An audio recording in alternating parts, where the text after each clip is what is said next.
స్వామి, ఎంత మీ సుదీర్ఘ జీవన ప్రయాణంలో మీకు లౌకికంగా బాగా దుఃఖం కలిగించే సంఘటనలు కానీ మహా ఆనందం కలిగించే సంఘటనలు కానీ ఏమైనా ఉంటే మాతో పంచుకోండి. ఉన్నాయండి, జీవితం అంటే చాలా ఉంటాయి, చాలా అనుభవించాం.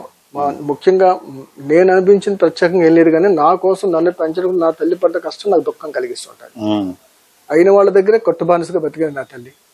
ఇప్పటికీ నాకు కళ్ళని నీళ్ళు వస్తాయి. అవును. ఎవరైతే నా వాళ్ళు నా సొంత బిడ్డ లాంటి వాళ్ళు అనుకున్న వాళ్ళే అవమానం చేస్తారు నా తల్లిని. ఇప్పుడు వాళ్ళు వచ్చి నా తల్లి కాళ్ళు పట్టుకుంటున్నారు. అయినా మేము లెక్క చేయం. ఎందువల్లంటే అయిపోయింది. నాలాంటి వాడికి జన్మచ్చిన నా తల్లి ఆవిడ స్థితి అంటే వాడి పరిస్థితి అంటే నాకు తెలుసు. ఆవిడకి మనసులో ఏమాత్రం కల్పషం ఉండదు, కానీ లోకం మీద మాట్లాడుతుంది ఆవిడ. యథార్థి లోక విరోధి, యథార్థవాది లోక విరోధి. ఉన్నది ఉన్నట్టుగా మాట్లాడి ఎప్పుడు సరిపోదు. నేను అమ్మకి అదే చెప్తాను, అమ్మ నీ మనసులో ఏమన్నా బయట మనసులో పెట్టుకో తల్లి, బయటకు అనకు. అది నిజమైనప్పటికీ కూడా సమాజం హర్షించదు, దగ్గర దూరం అయిపోతారంటే నువ్వు అంటే చాలరా, నాకు వీళ్ళందరూ ఎందుకురా అంటది. ఆవిడకి అదే తత్వం. అది గురుగారికి అదే చెప్పాను, మా అమ్మగారు మనసు మార్చాలి గురుగారు అంటే. ఆవిడ మారాల్సిన మనిషి కాదు, మారాల్సిన అవసరం లేదు. ఎందుకంటే ఆవిడకి ముందు వెనక నువ్వే. ఆవిడకి ఇంకొంత పని లేదు, ఆవిడకి నువ్వు బాగుంటే చాలు అని గురుగారు ఎప్పుడు అన్నారు. నేను సన్యాసాశ్రమానికి వెళ్దాం అనుకున్నాను గురుగారి దగ్గర. వెళ్ళినప్పుడు వారు ఏమన్నారంటే, మీరు పుట్టుకతోనే సన్యాసి, మీకు వేరే శాస్త్రం కర్మ సన్యాసి. కర్మ మార్గం కర్మయోగం కదా.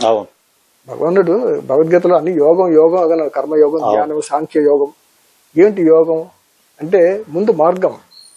అందులో నిష్ణాతుడైతే అది యోగం అంటే జ్ఞాన మార్గంలోకి వస్తాడు. అది మార్గమే.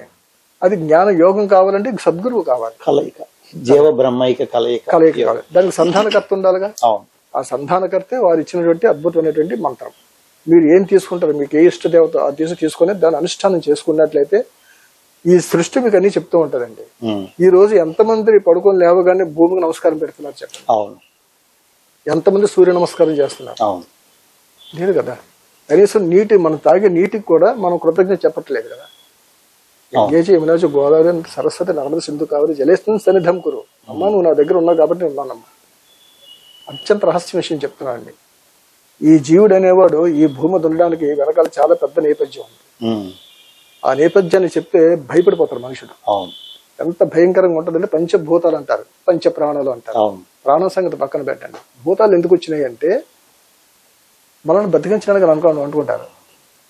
ఈ 5 భగవంతుడి తాలూకా ఘోడాచారులు అనుక్షణం లెక్క పెడుతూనే ఉంటారు. వాళ్ళు ఒకటి ప్రసిద్ధి లెక్కే.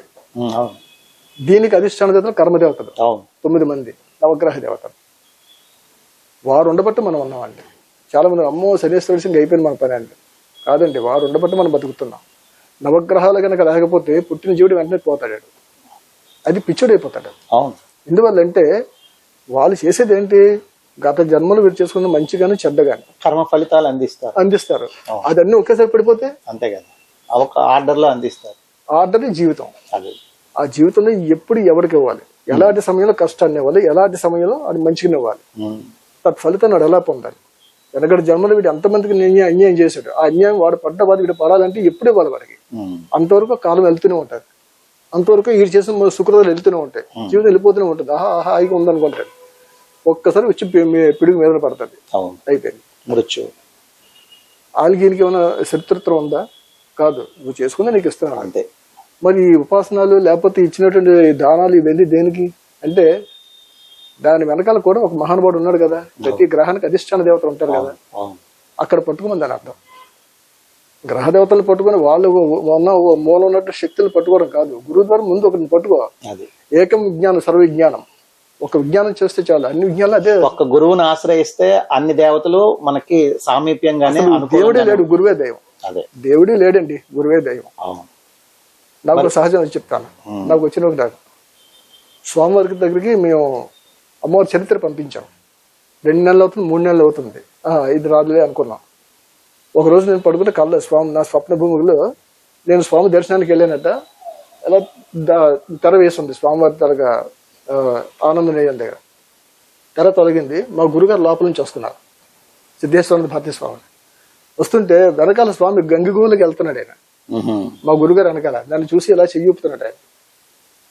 ఆశ్చర్యం అన్నమాట. మరుసటి రోజు ఫోన్, మీ పుస్తకం ఆమోదం పొందిందండి. మొట్టమొదటి ఇచ్చింది గురువు గారికి అంకితం ఇచ్చాను. వారు ముందు వెళ్తే స్వామి వెనకాల వచ్చాను. అంటే ఇక్కడ గురువు గొప్ప, భగవంతుడు గొప్ప. అంటే గురువు లేకపోతే భగవంతుడు ఎక్కడ ఉన్నాడు? కాబట్టి గురువే దైవం, గురువే సర్వస్వం. మరి మీకు ఆనందాన్ని ఇచ్చే సందర్భం ఏంటి? ఆనందాన్ని ఇచ్చే సందర్భాలు, అసలు నేను ఎందుకు పుట్టానో తెలియదు, నా జీవితం ఏంటో తెలియదు, నాకు ఏమీ రాదు, ఏమీ తెలియని వాడిని. అమాయకత్వం దైవత్వం అంటారు చాలా మంది. అవును, అవును, కరెక్ట్. అది మన అమాయకత్వం దైవత్వం. అవును. ఈ రోజు నేను అమాయకుడినే. నాకు ఎలా సంపాదించాలో తెలియదు, సంపాదించిన ఎలా ఖర్చు పెట్టాలో తెలియదు, వెనకాల 5 పైసలు లేదు. కానీ ఏదో ధైర్యం, ముందుకు వెళ్ళిపోతాను. చేయాలనుకుంటే చేసేయడమే. అన్నీ అంటారు, అయ్యా మేము అందరం డబ్బు వెనకాల పరిగెడతారు, మీ వెనకాల డబ్బు పరిగెడుతుందండి. ఇది అంతవరకు నిజం నాకు తెలియదు. అంత గురువు అనుగ్రహమే మనకు గొప్ప గొడుగులా మనల్ని కాస్తూ ఉంటది. వాళ్ళు లేకపోతే మనం ఎక్కడున్నా. కనుక నా ధైర్యం, నాకున్న ఆనందం, నాకున్నటువంటి సర్వస్వం, నేను చేసే అనుష్ఠానం, వారు నాకు ఇచ్చేటువంటి కటాక్షం. అంటే గురు కృపే మీకు గొప్ప ఆనందాన్ని, గొప్ప ఆనందాన్ని, అంతకు మించిన ఆనందం లేదు. బాగుంది స్వామి.